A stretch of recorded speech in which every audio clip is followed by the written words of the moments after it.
হুম।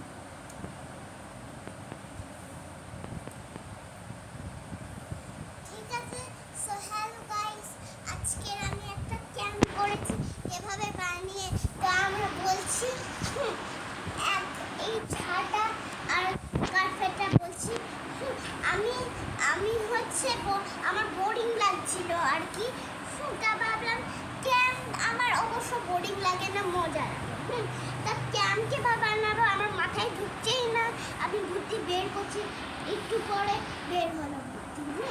তারপরে আমি কিভাবে ক্যাম্প বানাবো, এই মেঝে তো এমনিতেই ঠান্ডা পড়েছে। তখনই আমি একটা কাজ করলাম, আমার যেটু কার্পেট আছে সেই কার্পেটটা নিয়ে এখানে পাতলাম। আমার বাবার হেলমেট আছে, আস্তে করে সরিয়ে দিলাম কারণ গাছটা অনেকটাই নরম আছে, চেপেই হাত দিলে পুরো ভেঙে যাবে। করে আস্তে করে সরালাম।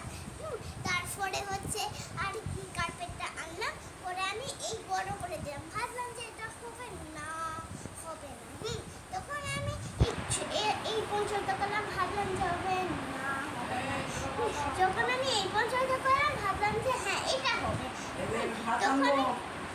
তখনই হচ্ছে আমি এভাবে করে দিলাম। তারপরে